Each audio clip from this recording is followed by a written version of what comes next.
सती में और पार्वती में एक अंतर भारी है। सती माँ धनवान है और पार्वती मैया गुणवान है।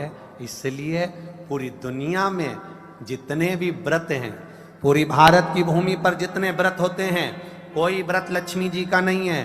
भारत की भूमि पर कोई व्रत सरस्वती मैया का नहीं है।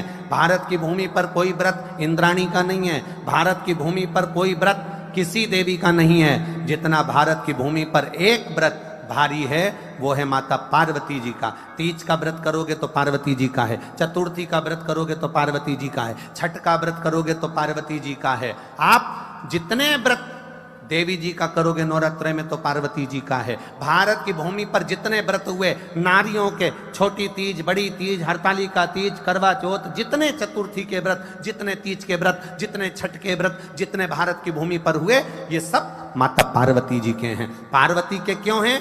क्योंकि धनवान और गुणवान में अंतर है। माँ पार्वती गुणवान है, इसलिए माताएं उनके व्रत कर कर अपने अंदर भी वो गुण उत्पन्न करना चाहती हैं कि हम भी ऐसा तप करें, हम भी ऐसी साधना करें। हे माता पार्वती, जैसे आपका अखंड सौभाग्य है, हे माँ जगत जननी, हमारा भी मांग में अखंड सौभाग्य रहे। जैसे आपके चूड़े अमर हैं, हे माँ हमारे हाथ में भी चूड़े अमर हो। हे माँ जैसे आपके भाल की बिंदी अमर है, माँ मेरे भाल की बिंदी भी अमर हो।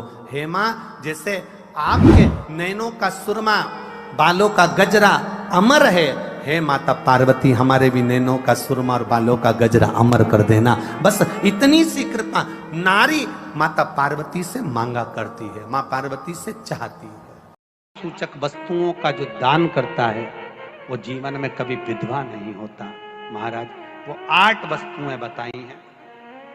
पहला कुमकुम, दूसरा पुष्प, चाहे लाल हो, चाहे सफेद हो, चाहे पीला हो, पुष्प कोई भी हो। तीसरे नंबर पर है चंदन। चौथे नंबर पर है तांबुल, 5वें नंबर पर है काजल। छठे नंबर पर है ईख। क्या बोलते हैं यहां पर ईख को? क्या बोलते हैं?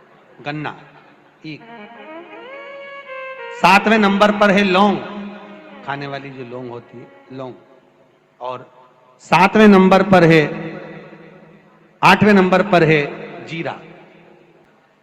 कहते हैं चैत्र महीने की तृतीया तिथि को बिना नमक का भोजन कर कर, सुबह बिना नमक का भोजन करें, एक समय फलाहार करें बिना नमक का, और तुला दान के बराबर एक पलड़े में अपन बैठकर 8 वस्तुएं तुला की रख कर जो दान दे देता है वो नारी कभी विधवा होकर नहीं जाती, 7 जन्म तक अखंड सौभाग्यवती रहती है।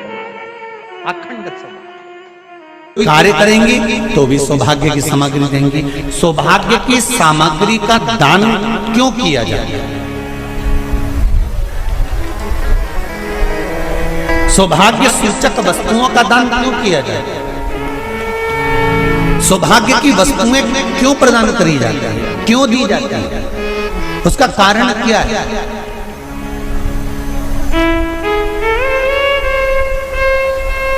क्यों देते हैं? महाराज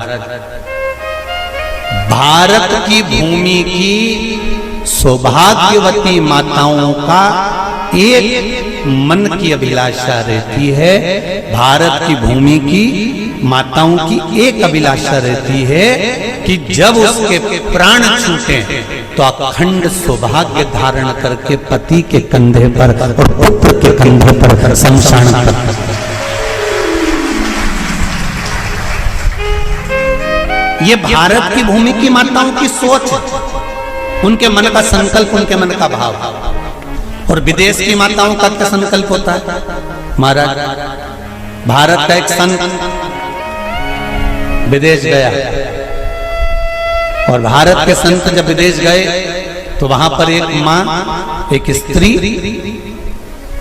पति की कब्र के पास में बैठकर पंखा कर रही थी। भारत के संत को बड़ा दुख हुआ, देखो हमारे यहाँ की माताएं तो पति के साथ सती हो जाती हैं, हमारे भारत की भूमि की माताएं तो पति के साथ सती हो जाती हैं, पर ये तो विदेश की माताएं तो भारत की माता से भी बढ़कर है कि पति मर गया, कब्र के अंदर है, तो भी पंखा कर रही हैं। ये तो इनसे भी बड़ी है, भारत की माता से भी बड़ी ये विदेश की माता। तो भारत के संत से रहा नहीं गया और भारत के संत ने जाकर पूछ लिया विदेश की माता से, माँ जी एक बात बताओ, हमारे यहाँ पति के साथ पत्नी सती हो जाती है, वो प्रथम गिनती में आती है, पर तुम तो उससे भी बड़ी हो कि पति मर गया उसके बाद भी उसकी कब्र को पंखा कर रही हो। इतने में विदेश की माता ने कहा, मैं पति को पंखा नहीं कर रही, हमारे यहाँ नियम है जब तक पति की कब्र नहीं सूख जाए हम दूसरी शादी नहीं कर सकते, इसलिए पंखे से सुखा रहा।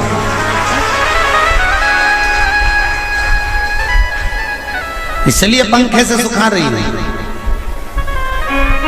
मेरे भारत की माताओं में और विदेश की माताओं में अंतर है साहब। मेरे भारत की माताएं अखंड सौभाग्य की वस्तुएं धारण कर अपने आप को गौरवान्वितता महसूस करती हैं, और विदेश की माताएं ये सब वस्तुएं उतार कर गौरवान्वितता महसूस करती हैं।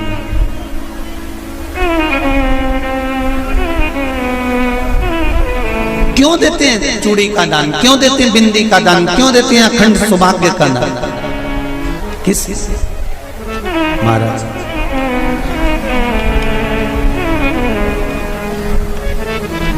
मेरे हाथों में भर भर के चूड़ी रहे,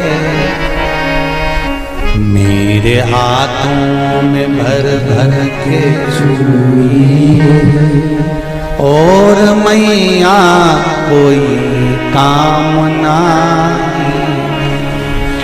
मेरे मस्तक पे चमकती चूनर रहे, मेरे मस्तक पे चमकती चूनर रहे, और मैया कोई कामना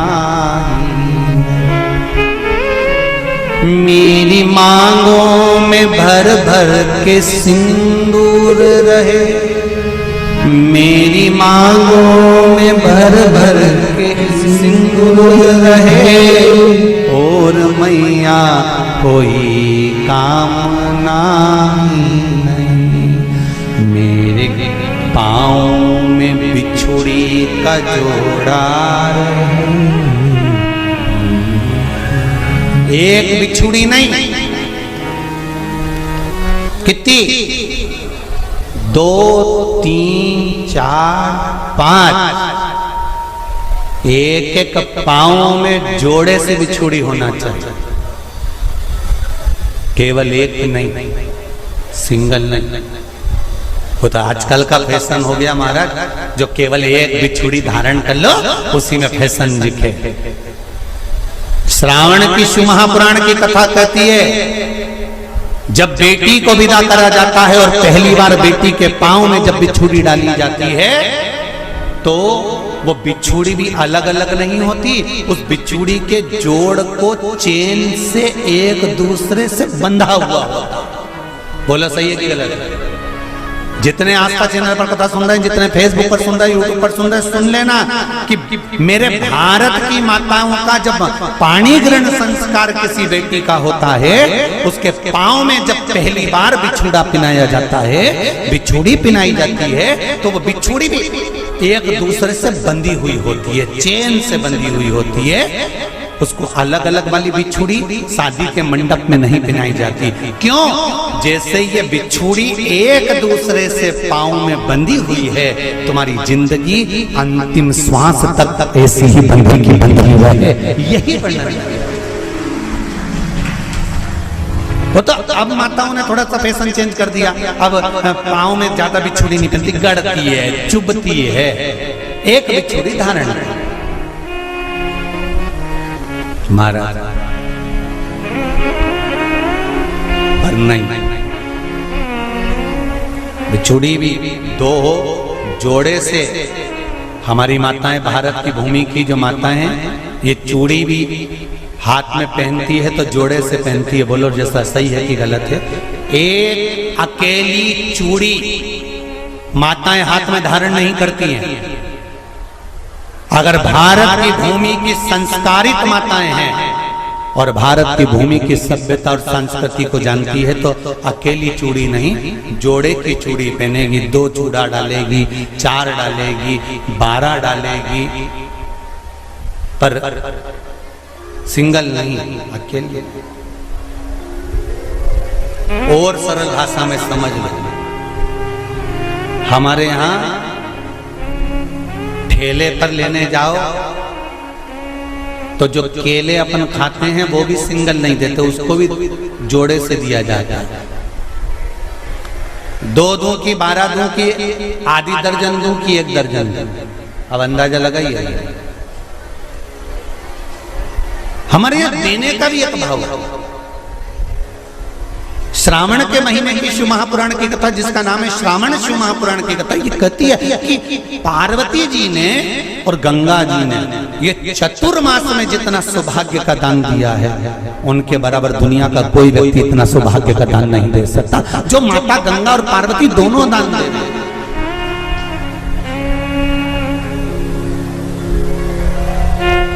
प्रतिदिन दे रहे हैं। और अब तो फैशन आ गया, तुम लोगों जो सौभाग्य का दान देते हो प्लास्टिक की डलिया में देते हो, पर एक एक पुराण को उठा कर देख लेना, एक एक उद्यापन को उठा कर देख लेना। जितनी तुम कथा तुम्हारे घर में छोटी छोटी कथाओं की पोथियां पड़ी हो, उनको उठा कर देख लेना। उसमें नहीं लिखा कि प्लास्टिक की डलिया में सौभाग्य की वस्तु का दान दिया जाता है। उसमें लिखा है बांस की पिटारी में, बांस की डलिया में सौभाग्य की वस्तुओं का दान दिया गया। क्यों?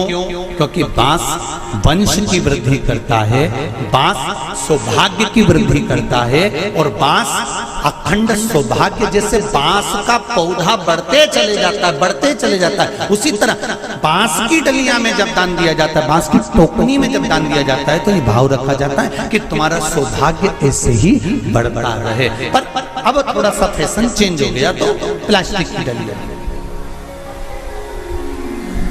पर प्लास्टिक की नहीं,